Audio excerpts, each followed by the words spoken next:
Like the rest of Cornwall in summer, the parish of St Just in Penwith at the western tip of England is chock-a-block with tourists.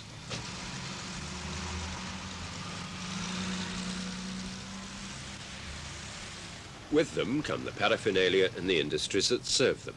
The tourists pay to be there, but the locals pay for having them. The signs and symbols are sore thumbs in a grey and green landscape, and the effect of outsiders on their villages is sometimes less than welcome. Some of the locals welcome the visitors, on the principle that if you invite them in, there is at least some benefit to be had. St Just and its villages may not be the prettiest in Cornwall, and the climate may be bleaker, but the landscape is breathtaking. The setting's well known through television series like Poldark and Penmarrick.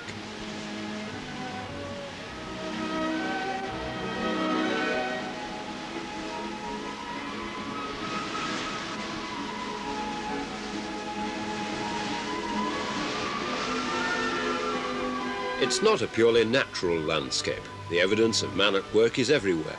But that makes it more rather than less attractive to a local artist, Laura Rowe, perhaps because her husband John only recently retired from the industry that built these cliff fortresses, tin mining. Since she was a girl, Laura's painted many local subjects, but what attracts her in particular to the engine houses? In this place in particular, you know, the Crowns, everybody knows about it. But the houses are in need of repairs.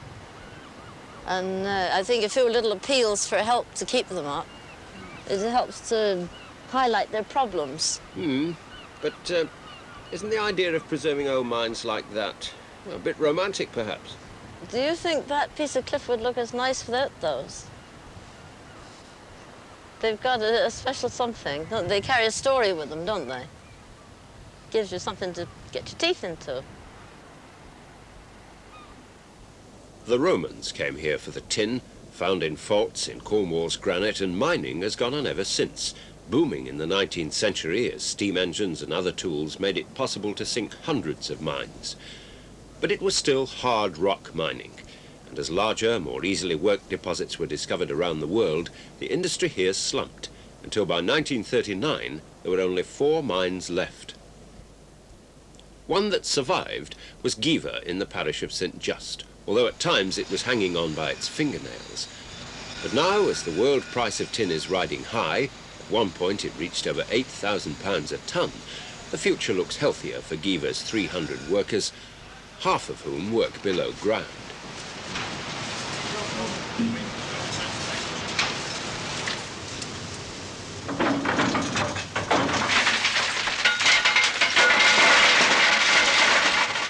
The extraction process is a slow and complex business, and it's easy to see why the industry has to have a high price for tin to survive. By stages, in a largely automatic plant, the ore is reduced and the waste materials removed.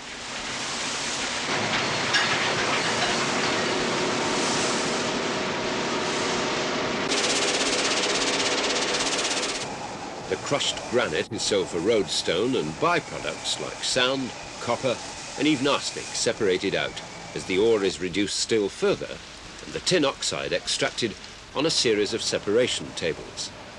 The margins are fine. In general, it's reckoned that 1% tin oxide extracted from the ore is break-even point, so the tin is pursued down to the finest slime. At the end of the process, the oxide comes out in 3 grades ready for smelting. The lower grades stacked in heaps like mud, and the purest, 66%, dried and poured out half a hundredweight to a bag.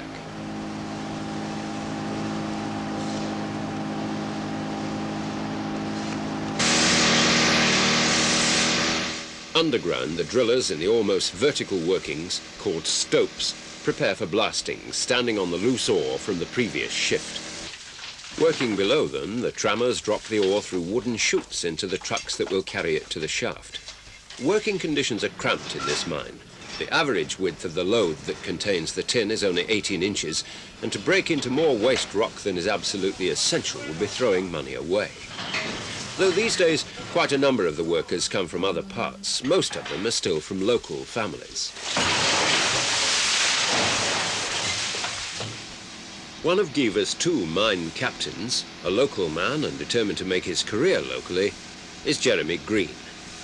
He worked down here in his school holidays before taking a degree in geology in London, which he followed with a year's research at the Camborne School of Mines in Cornwall. Now, after several years working his way up through the mine and 3 more years back at the School of Mines, he and his wife have a house on the mine site. But did he need to be quite so thoroughly qualified? To get anywhere really above mine captain, you need to be a qualified mining engineer. If you're going to head for manager or anything like that, then you've got to be qualified. In the mining game, experience counts for a hell of a lot. You can get someone who comes in highly qualified but with very little practical experience and then get nowhere. It is practical experience which counts for most, really. That's presumably why you spent some time in Tasmania. How did you find mining there? It's a different type of mining. I mean, the guy goes underground in the morning, he gets on his front-end loader or his load-hole dump machine or his drill rig, and except to get off a crib and go to his crib underground, he'd probably stay on it all day and he won't even get off it. Yeah. Whereas, so they're not actually in contact with the rock. But when you're in Geevor, you actually feel you're in amongst the rock, and you know you're in amongst the rock. It gives you a much more intimate feeling with it. You know, when you get down underground and it's dark and it's dirty, but it's a great place to be. John Rowe's father worked in the Levant mine, but then had a long spell in South Africa. When John's turn came, it seemed natural to follow in his father's footsteps. When my schooling was up, I went to the mine as an apprentice fitter. And when I served my apprenticeship, I thought, well, make a bit of money, I better be off to South Africa as well, I suppose. So I went to South Africa.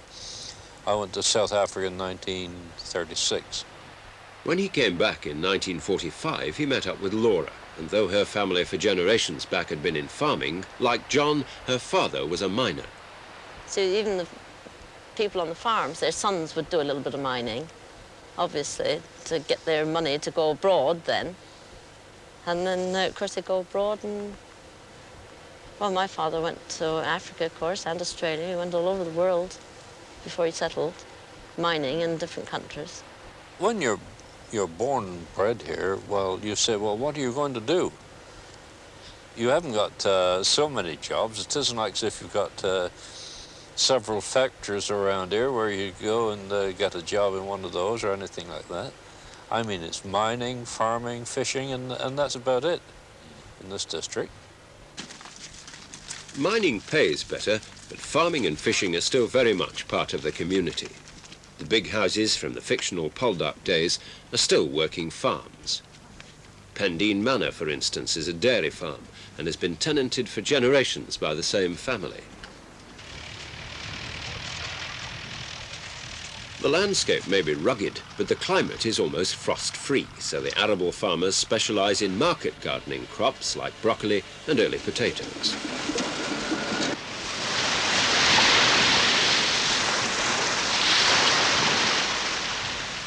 Fishermen have braved the Atlantic waves off Cape Cornwall since way back. A few miners still supplement their income with a bit of fishing. The old dry stone lofts are evidence of that tradition, but today it's mainly for pleasure. But it's a risky business, altogether too rough in winter, and no joyride in an English summer.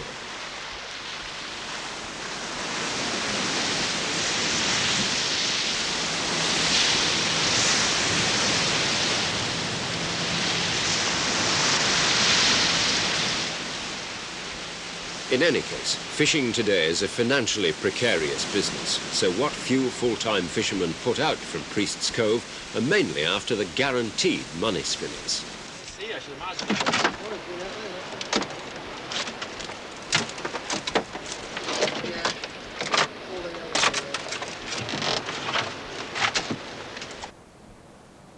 Geevor Mine's answer to the fourth industry, tourism, is to turn itself into a tourist attraction. cashing in on the visitor's curiosity about a working tin mine, though they often begin by asking, when did this one close then?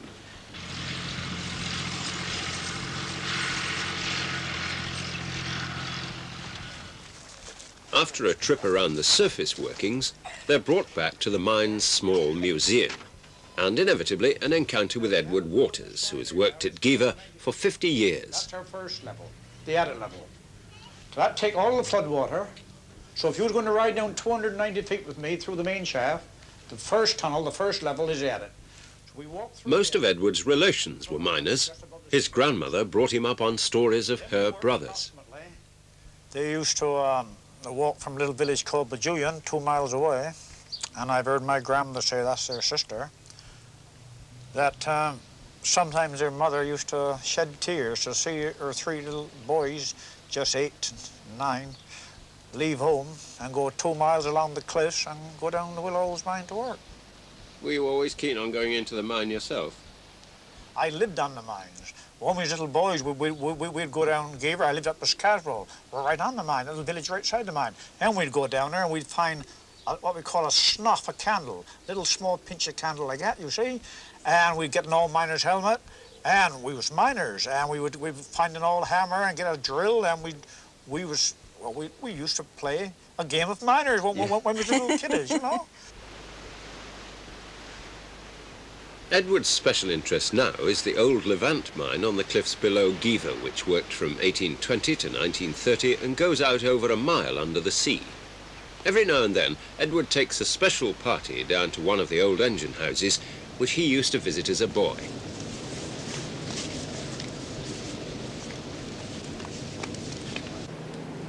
Now, this old beam winder was installed in 1820. It worked from 1820 till 1930, non-stop. It was built in Ale by the old firm of Harvey's. In Cornwall? In Cornwall, yes, just a few miles away from here. And their designer was a Redruth boy called Frank Mitchell. The old boy that operated the engine was called Rowe, and this is where he sat down to, and he operated it from here.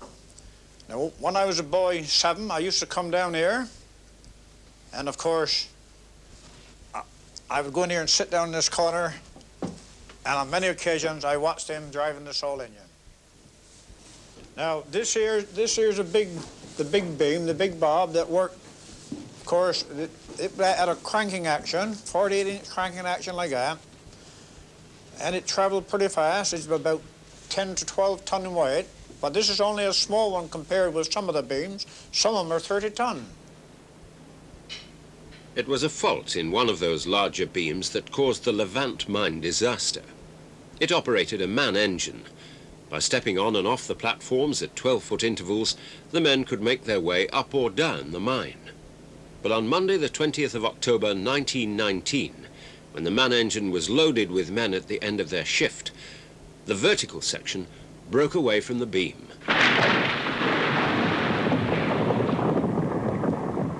Because of the failure of this single metal strap, 31 men were plunged to their deaths at the bottom of the shaft, and many more were injured.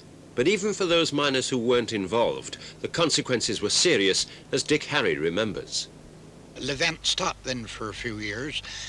They put in some new plant down there, and after that they reopened. And then we had to walk a ladder way. We never had there was no facilities there for riding, and we had to walk about 170 fathom of ladder road every day to and fro work. And we had to do our shift and then walk up again. But really, we never used to take a lot of notice of walking down there because we got quite used to it. And they kept that up until 1930, when the mine finally closed. Now, Levant is to be opened up again. Breaches to the sea have been sealed and the water pumped out. Down in the neighbouring Geevor mine, new plant is being installed ready for the breakthrough into the old workings, now that the high price of tin and modern technology have made it worthwhile. An elaborate scale model shows all the mine workings in the area. Jeremy Green plans the breakthrough with Mr. Gilbert, the mine manager, and the mine superintendent. Up to that position, you've mined the diamond drill bay, you've got this long diamond drill hole through the picked up North Road. That you're treating as a pilot hole. Yes. Now, what is the present situation? Well, we started mining the crosscut this week. We've had 4 rounds, so that's 30 feet towards North Lode. That leaves us 70 feet to go. Morning, Dick. I think We've got it 18, please. 18. All right.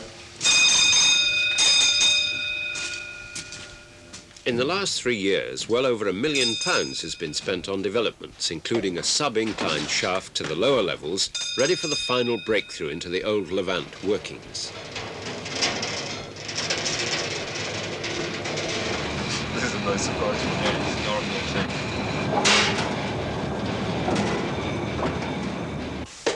The final drive to begin another chapter in the history of Levant mine as 2 of Geevor's rock breakers prepare for drilling. Jeremy and the shift boss keep a close watch on progress. This is what mining is all about. You've got to continue the exploration, because when you stop your exploration and you run out of ore, then that's the end of the mine. You go where the tin is, and the presence of the tin is shown either by diamond drilling or by history of what the Levant miners did. It's another frontier opened up for us underground.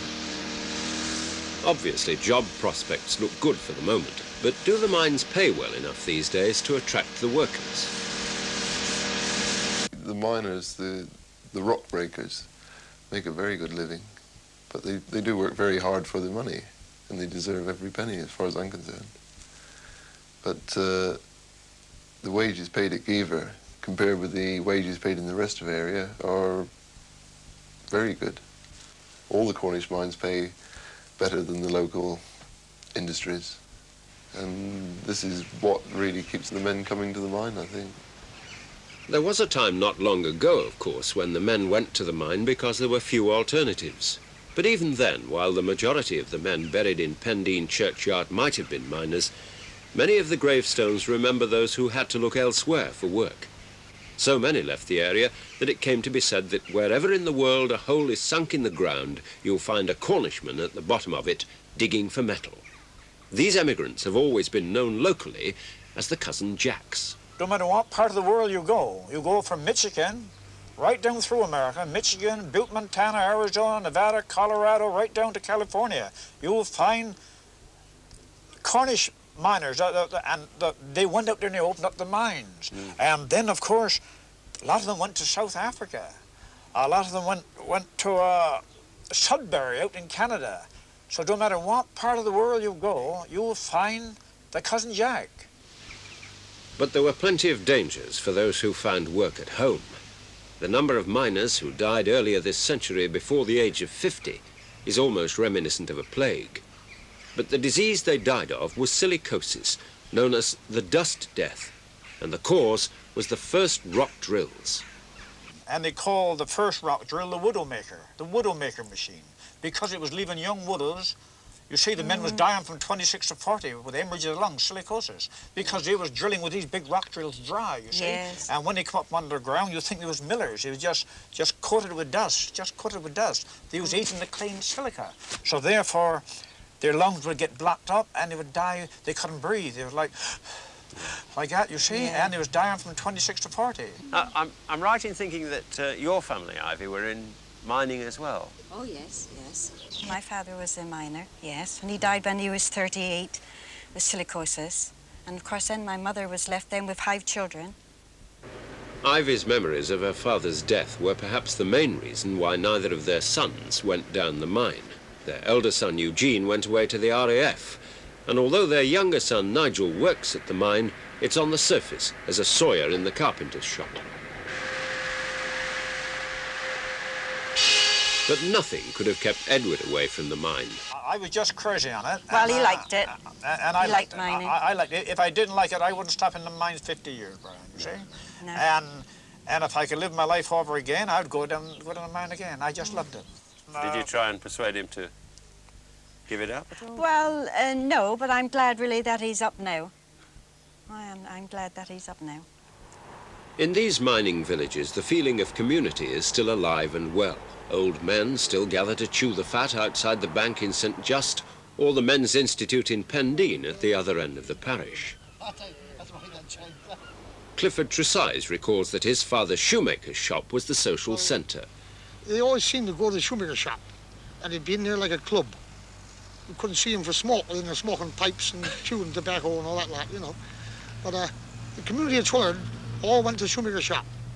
That was where all the politicians' decisions was made, and the cricket team was picked, and everything was decided at the shoemaker's shop. Father relied on the men from the mine who come and had their shoes and boots tapped, and if they didn't pay, we didn't get no money, you know. My fella went to New Zealand. Oh, did he? And he was out there mining for years, because money was very slack. Sometimes he wouldn't send any home one month, and then we had to put them on the slate until we get the money the following month, you see. But it was very much a close-knit society, Yeah, was it, with a lot of social society, occasions? Yes. yeah. Did the chapels and the churches play a big part in it? Well, yes, there used to be big numbers going chapel and churches then. Even the local council, if you was a Wesleyan, all the Wesleyans would vote for you. If you was a free church, all the free church would vote for him. If you was church, they'd all vote for the churchman. You know, and therefore the churches had a big influence, I think. The biggest day in my calendar would be with Whitson. We'd start off first at the Friday before. Mother would pour us all, go down and scrub all the stones, get slab stones in the house, then no canvas, no carpets or nothing. You scrub them on your hands and knees, your front doorstep, polish all the brass on the mantelpiece, all the doorknobs be all polished up, and all the photographs be all, if Aunt Ranny was coming for the day, well, all her family would be putting all the top of the mantelpiece in the photographs, photo frames. And well, like cinema, you knew that next week's coming attraction was Aunt Ranny and her family, you know, that kind of thing. Well, then on the day, of course, there was the 3 tea treats with Monday. Nice. With the Free Church, the Wesleyan and the Bible Christian those days. 3 bands and 3 tea treats. And that was a big day.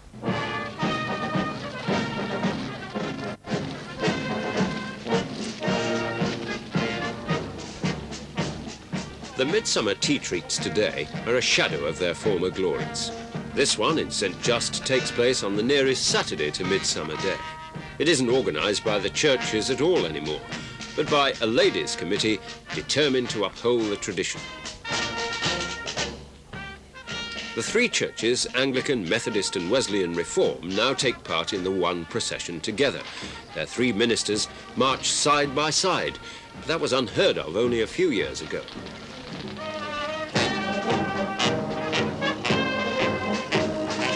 The only procession in Pendeen now is organised by the Anglicans, and although it takes place on Midsummer Day itself, it happens in the evening when the bandsmen get home from work. Once, this would have been a local holiday.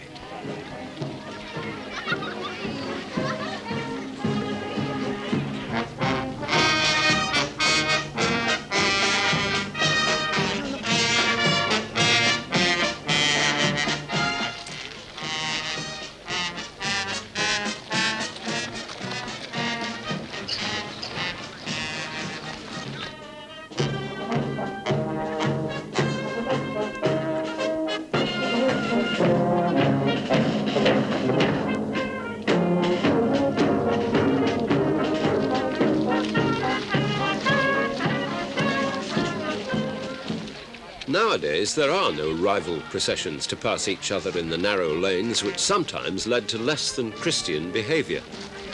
The tigers drawn when they passed one another.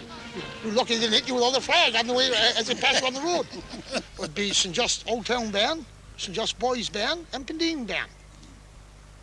And they all be like daggers drawn. And each one go to their own field. They have their buns and tea.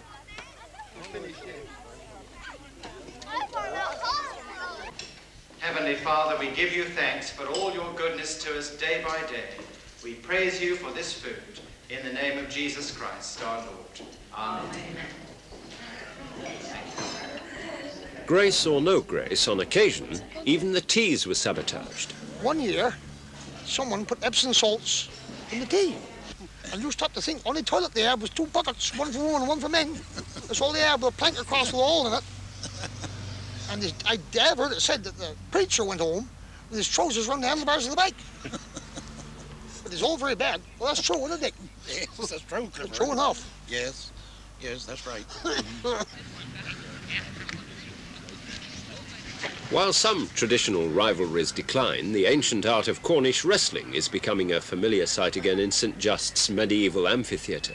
And it's just one of the strenuous attempts to reforge Cornwall's links with its ancient Celtic past.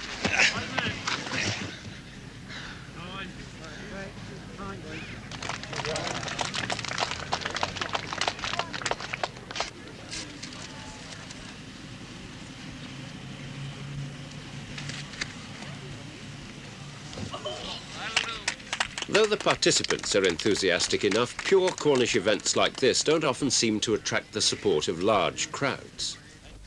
For all that, the midsummer bonfire is popular enough. The ancient ritual is preserved, albeit with modern kindling, by the old Cornwall Society. It's lit every year as the sun sets on the longest day. Not that, on this occasion, anyone could actually see the sun. Who dost enlighten every man that cometh into the world. Do thou bless this bonfire, which in our gladness we light to honour the nativity of St. John the Baptist. Almost certainly derived from sun worship, the ceremony is a curious mixture of pagan and Christian, of English and the ancient Cornish language. Tanin Coonis, Lemon Gor Uskis, May Tiwo Tanzes, in Hanno Do. I set the pyre at once on fire, let flames aspire over many a parish. The lighting of this bonfire signals a whole chain of fires from here to the Devon border. In one bunch together bound, flowers for burning here are found, both good and ill. Thousandfold let good seeds spring, wicked weeds fast withering let this fire kill. Otter Kelmus in Comiscus, Blagio me Thomsi Caulescus, and Handrook, Redado and Da Melegan, Glan Rabo Desres Pupdergan, Intan in Mock. How lemon and Blagio.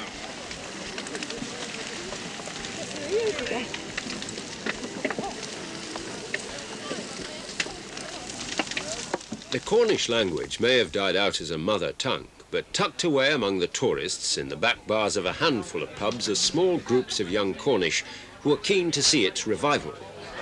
Without the language, we're really English, you see. The language makes us Celtic, like the Welsh and the Bretons, and it's the best way of showing our identity. So we're not trying to create an elite, we're not trying to create a Cornish-speaking elite. The Cornish language is there for those who want to use it. It's been for quite a while. We want to promote it so that more people can use it if they so desire. Are there practical problems involved in that?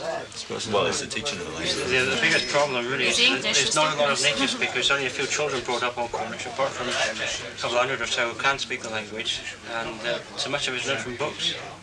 Which makes it very difficult to maintain the conversation in Cornish. But it's something that's been happening over a long period of time. I mean, you can say we started losing our identity when Athelstan zipped over the border in 936. You know, I mean, it's been a gradual thing for a lot of years, and I suppose it's really taken over the last 40 or 50 years that we've really started to feel more threatened than we have before. We suffer a terrific amount of emigration from Cornwall. You know, there's thousands leave Cornwall every year. You know. Meanwhile, there's a lot more non-Cornish coming in. You know, they're not, of course, they don't know anything about our culture, about our language, about our traditions. We can't expect them to. Well, they don't realise that the Cornish are separate people, same as the Welsh and the Bretons. They think we're just sort of independent kind of Englishmen, but we're not. And we know we're not, and our families go back for centuries. Are you going to be able to find work here which will enable you to have a practical base to carry on being Cornish and living in Cornwall? This is one of the most difficult problems of all. Most of the people who are in the political side of the national movement have actually, the active ones, have actually been out of Cornwall and come back again. I have. My family's been outside Cornwall, and we've come home again. And I, for one, am not going to go away again. You know, but it takes a lot to actually stay, except second best in wages, housing. You get a young couple now trying to buy a house. I mean, you just can't get it, can you? No, they are taking jobs. It's competition for the few jobs they are, and they're also forcing up the price. They knock up the housing. prices of houses because they can come down here. The frustrations among the young are obvious, but even those with good jobs to come back to don't find it easy. Jeremy and his wife Helen, who runs the mine gift shop, for instance. At the moment, we've just about given up trying to buy a house. because you're talking in terms of even the first-time house, £20,000. My home village of Mousehole, a large proportion of the houses there are owned by people who don't actually live in the village. They live there, they come down and spend their holidays there and rent them out in the winter. The tourist industry is killing Cornwall. Okay, people say we get a lot of money out of it, but at what cost? I mean, they slap bungalows up everywhere, and they don't mind granting planning permission for housing estates or holiday chalets or caravan parks. But as soon as you mention possibly the prospect of a new mine, then everyone's up in arms. And it's not normally the people who are up in arms aren't the locals anyway. Mm. But all the same, you're happy to stay, are you? This really is my kind of home country, and I'm quite happy here. I know very well if I get up in the middle of England somewhere and spend about a month and don't see the sea, then I tend to get very fed up with it all. It's quite an important part of... When you're away in England, did you say? Oh, yeah. I thought we were in part of England. No, you're in Cornwall down here. People normally are quite proud of the fact that they are Cornish, that they are something separate from the English people. Cornwall sticks out into the middle of the Atlantic, and it is a definite area. Whereas, you know, you could walk off the edge of Oxfordshire and you wouldn't notice, but here you end up in the ocean. It's wrong to try to keep the English or the Scottish here. And that's where I think if they got that attitude, which I don't think they have, the only attitude I think they got is people buying up these summer cottages and letting them out to the tourists, and when there's a lot of Cornish young people who want to get married, they haven't got a cottage to live in. And then they've got to live, of course, with their in-laws, and that's the time marriages to break up. I noticed that, along with a lot of people in this area, you talk about the English and England as if they were a separate people in a separate country. Certainly they are. They are. My father was very much a Cornishman. He would never be called English. That was the atmosphere in which I was reared, if you will. And I expect the same with you, John, was it? More or less? Well, I suppose so, Laura. There's always been that sort of hard line line with our people. Well, everybody seemed to be like it. It didn't seem odd or anything, you know? And I think that that's a sort of an element that you need in every area, you know. It's not just in Cornwall. As far as I'm concerned, Cornish nationalism is too late, really. They've come a lot. They've tried to follow along after the Welsh, who've probably got a lot better case than the Cornish. But it's been infiltrated too much down this way. There's too many English here already. I don't agree with we are Cornish and freedom for Cornwall and let's blow up the Tamar Bridge and dig a canal and float away. Because we do need England, but it still doesn't stop me being Cornish. Out spake the captain, brave and bold, for very right was he. If London's Tories want to run, we'll set till all be free. We'll promise the Tamar. Send on a view like this. But Cornwall has many faces. Misty weather like this, sunshine. And in the next half an hour, I'd like to show you some of the things that make up the land I love.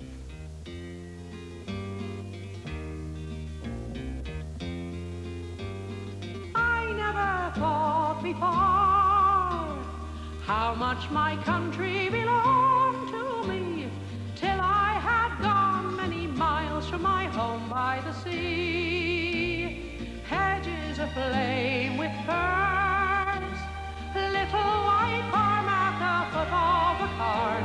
You belong to me, Cornwall, the land I love. Kindred is strong, this is where I belong, in the land I love.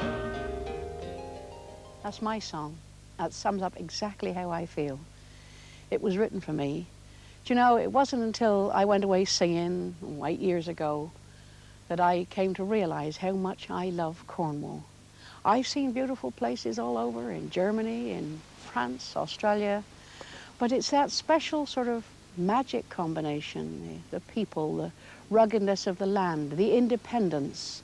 We've got our old traditions, Helston Flora, beautiful dancing every May, and there's the Padstow Obios.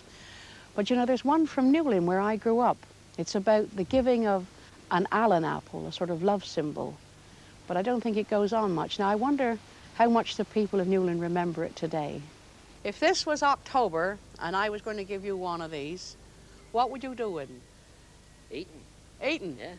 Trust you, like all the boys, it would be a what would it be? Allantide apple. Allantide apple. Yeah. Supposed to put it under your pillow and go to bed with it and then wake up dreaming of a new sweetheart. Well, I never used to dream of sweetheart. I used eating. If I was to tell you this was an Allen apple, Yeah? what would you do with it? Eat it. I think I'd cook it. Well, you would heat it and you would cook it. Yes. Put it in the oven or bake it, like. Did you ever put them under your pillow? Never. You were supposed to, my bird. Then you dream of a new sweetheart. Oh, my God. Yes. Whoever will he be, I wonder?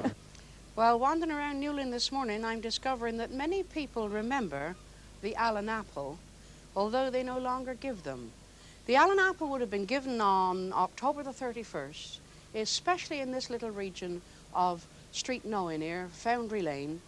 And the young people would be given an apple to go to bed and sleep with it under their pillow, and then the next morning they would have dreamed of a new sweetheart. I used to think it was to make me handsome for a sweetheart. But it's very much associated, obviously, with Halloween and all the things that we celebrate. In France, they call it Toussaint. Germany is Walpurgisnacht. Well, down here, it's Allantide. And as I say, I've met one or two. There's Mrs. Mary Harvey, and there's Harry Matthews, who well remember their Allen apple. I remember having Allen apples when we were children, yes. Yes. What we used to do with them?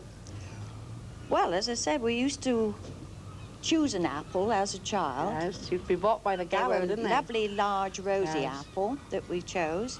And as children, we just were allowed to take them to bed and put them under our pillow to dream of our future lover or husband. Did you do that, Ours Harry? wasn't so romantic. I think we used to put ours under the bed and wait until the next morning. To eat them? To eat them then. No. Did they work, do you think? Well, I've no regrets. No, I think they did a very good job. Yes, I do. Whether or not you remember the Allen apple, seems we're all very sentimental about the old things, but we don't carry it out. You know, I didn't give them to my daughter, but I intend that my grandchildren are going to have them. Here are, Davy, my bird. Here's your Allen apple. While the last day is come in October, and the shadows are long on the sea, I'm glad when it's time to go over the shoulder of Timburn Hill, the shoulder of Timburn Hill. Won't you take a sweet ripe Allen apple close under your pillow to keep, that you may be sure that your true love will come to you there while you sleep, will come to you there while you sleep.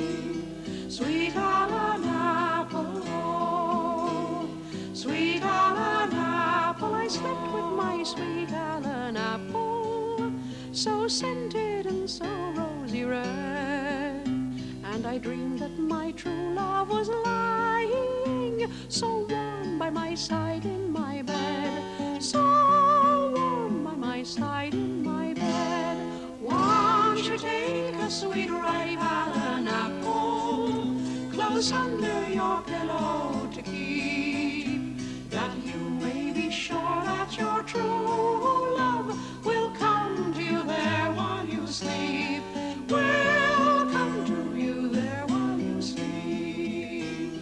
Sweet Allen apple, sweet Allen apple, sweet Allen apple.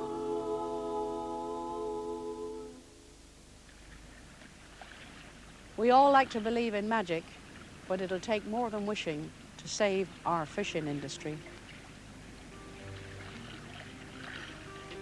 If ever you are at the port of Newlyn, Falmouth or Mevagizzy, St. Ives or Padstow or Porthleven, there's fishermen with nothing left to do. The mackerel, they teemed around our waters. The harvest, it was regular and true. Sufficient 'twas to feed our sons and daughters. Our little ships could work the season through. You shoot your nets on either hand and bait your lines with caviar. You just as well remain on land, boys. There's no more fish out where you are. But giants came from Russia and from Scotland, Bulgaria and France and everywhere. They scooped the very bread from out our hands, boys. There's nothing that these pirates have to fear. The seas that tumbled round our homeland for thousands now of years have served us well. Why should we now be so beset by brigands who legally are sending us to hell? You shoot your nets on either hand and bait your lines with caviar. You just as well remain on land, boys. There's no more fish out where you are. Well, that song was written about 6 or 7 years ago, but I couldn't sing it then because I thought it was too strong, too political. That was until a couple of Christmases ago when I was at a party with a fisherman friend of mine, and he had to go early. And I said, why? And he said, well, my boat's up Foy. I said, what's it doing up there? He said, well, he said, I got to go up there. He said, there's no fish down around here. Now that has become a common story down here. And it looks like a whole change in the way of life for Cornish fishermen, like Joe Brownfield. Joe, you've been in fishing all your life. You're a fishing stock. Yeah. What do you think of the state of fishing today? Well, I think it's very sad, generally, the way things have changed in my lifetime anyway. The old methods are gone. The way we come up was drifting, pilchers, mainly pilchers. I just remember the last of the herring seasons.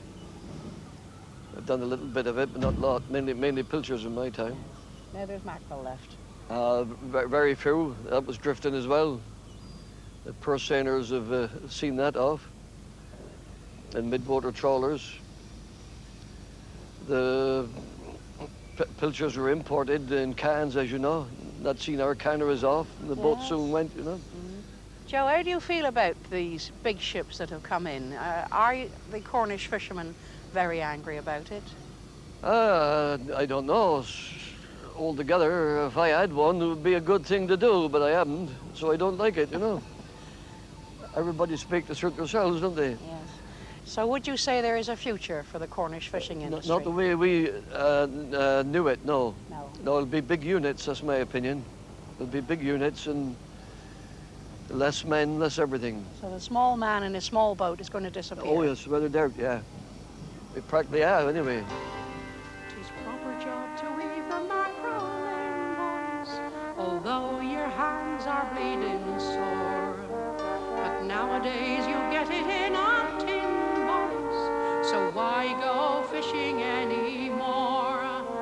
Come on, they're only guts in fishes. What happened to the nerve we had before? Our Cornish hearts don't vainly beat on wishes, but fight and ask for what you know is yours. You shoot your nets on either hand and bait your lines with caviar. You just as well remain on land, boys. There's no more fish out where you are.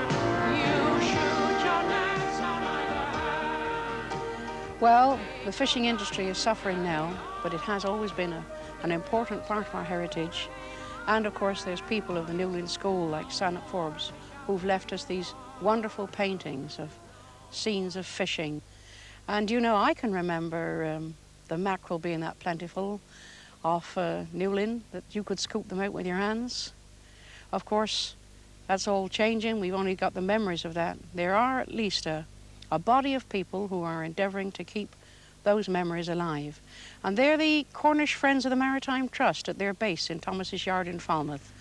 They're restoring some old Cornish fishing vessels, including Barnabas, a Cornish lugger. Now, I don't know much about it, but somebody who does is the secretary, John Trelease. Well, you're standing on Barnabas. She's Yes. our pride and joy. She's a St. Ives mackerel lugger. Yes. And she's 100 years old this year. Fine-looking old lady. I hope I last that long. Well, I Yes. don't know, dear. She's a very old boat, but she's beautiful. Yes. Now, tell me, there's a difference between the St. Ives lugger and the other coast, the Yes, Newlyn area. Mount Bay luggers were, because they were based in Newlyn, and Newlyn is a far more sheltered harbour than St. Ives is naturally. The St. Ives boats are rounder in the bilge. They used to have to sit on the beach. Tell me, how come that you are involved with Barnabas, this Cornish Friends of the Maritime Trust? Well, the Maritime Trust is a national organisation. Yes. It was first formed in 1969, and its function is to do virtually for historic vessels what the National Trust does for historic buildings. I see. So we'll have them for people not just to look at, Oh, no. but to work on. No, not only to work on and to sail. And I'm sorry, we haven't got this afloat, but at the moment we're laid up for the winter and we're preparing it for for the summer. Now, when they went to sea, John, how long would they be gone for? Well, it depends where they're fishing, of course, but they were sometimes at sea for weeks, 3 weeks or so Really? at sea, because Like this. when the mackerel finished around the Cornish coast, they would probably go after them, and then they'd go north later on for the herrings. I see. Now, if you want to learn more about a lugger, you listen to this song. The children of Nancledra County Primary School are singing all about the Cornish lugger.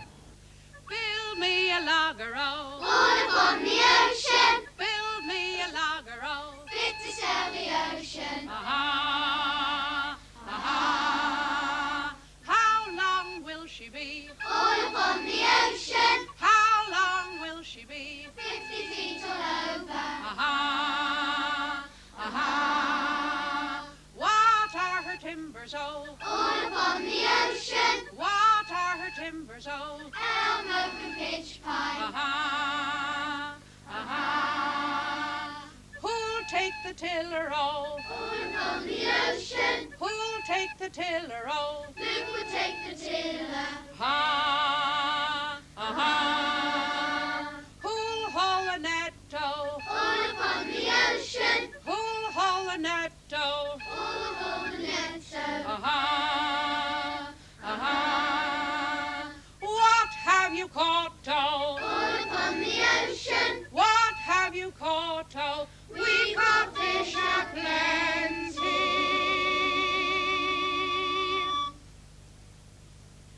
Cornwall is a land of legend, of piskies and fairies and giants. Now, this rock, this got here because of a giant, well, two actually, giant Cormoran and his wife Cormelian.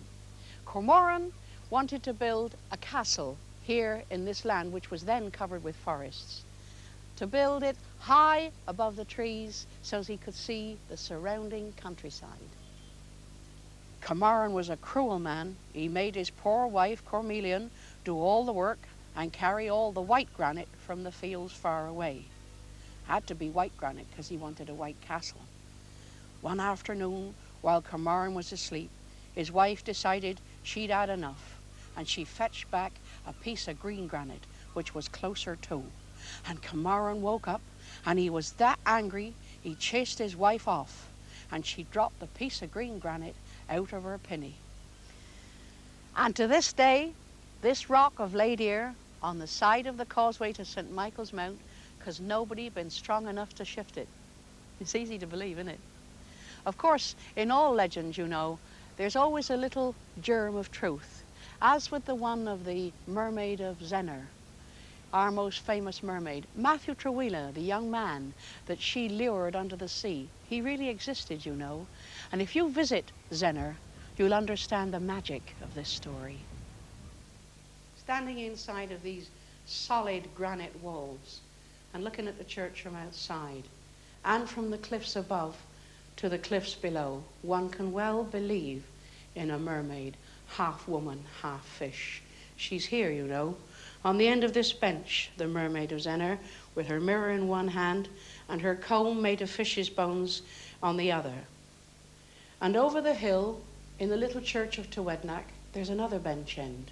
That's the bench end of the family of Matthew Trawila, whose father was the church warden there. And there have been people who have met this mermaid. Yes, Brenda, I seen her in year 1949 with old Fred Allen up against the bar counter. And of course, that job got her out, and he had to draw her off half a pint cider and to get her away coat. And a young fast me mine. And then we had to brush up the scales down, fell on the floor. From the size of old half crown down to the size of a shilling. Really. And she was handsome. And that's a true story, because Cyril Orchard, he don't tell no lies. My grandma used to say that we Cornish are half superstitious and half religious. We'd keep one foot in with the Lord, see, and another one in with the devil. I suppose really that's why stories like the Mermaid of Zennor have lasted so long. I mean, you can't really dismiss them, you know. If you're sitting around the fire of a winter's evening and everybody's telling yarns. I mean, we Celts, you know, we're proper storytellers. Always ready to go, always having a bit of a yarn. The magic land of West Penwith lies to the far southwest of Cornwall. And on the north coast there lies the little village of Zennor. And in the granite church there sang a young man. His name was Matthew Trawila. He came from Tewednack.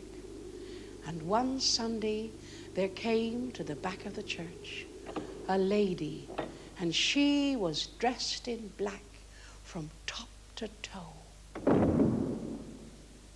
And she was a mermaid.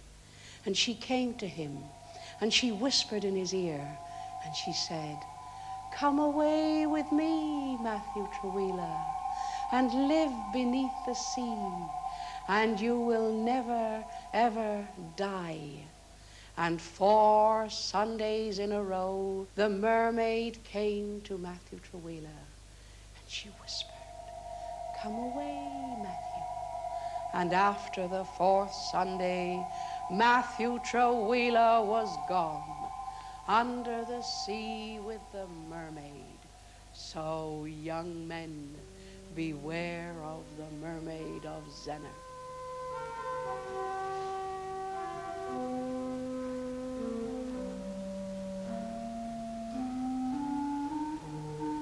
I heard thee sing in the church above the ocean.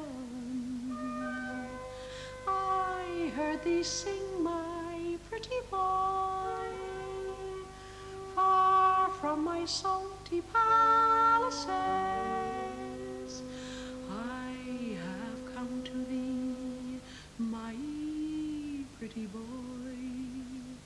I to thee will give my maiden virtue.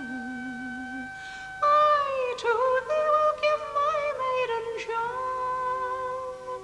Sleep within my ocean bed. Sleep with me, my pretty boy, and live with me. Far away from earthly cares above. Far away from earthly cares above.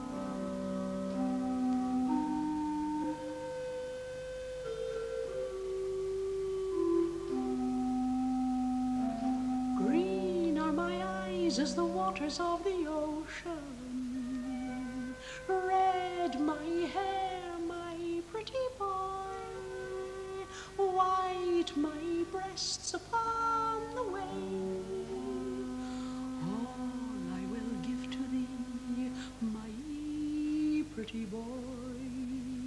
Soft my arms that I shall put about thee.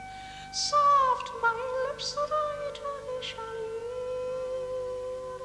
Deep within our ocean bed, deep within my pretty boy, just you and I, far away from earthly cares above, far away from earthly cares above.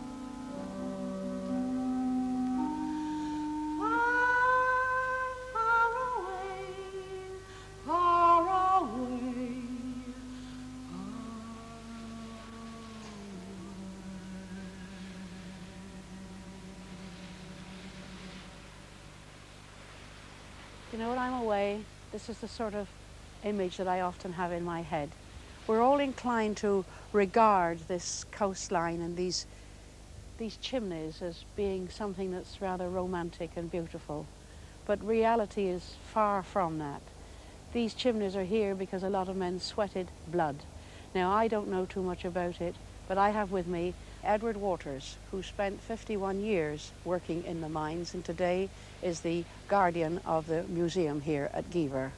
Edward, tell me, what was it really like down in the children mine? underground, some of them used to go down with their fathers, Really? 8 years of age, and their job was to take in the drills, because it all hand drilling, all hand labour in those days, take in the drills, and then when the miners used to, or their fathers used to blast out the tin or copper, they used to wheel it back in wheelbarrows. And they used girls as well, didn't they? Yes, They used the women very much. Yes, that's quite true. Up to 1840, there was 5,000 women working in the Cornish mines. Yes. Bell maidens. And what was their work? Their work was on the surface, not underground. They had to separate the copper from the tin. And which way did they do that? What did they use? They had a long-hilted Cornish shovel. Really? Yes, and they used to fill it into wheelbarrows, and they had to wheel the barrow and put it in piles. So life was no bed of roses in those days, was it, my Oh, cop? it was real tough, real tough, hard life.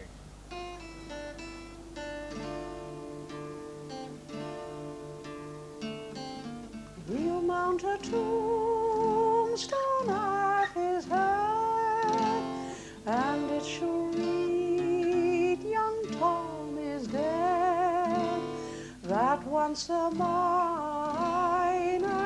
trade did ply, but now below does peaceful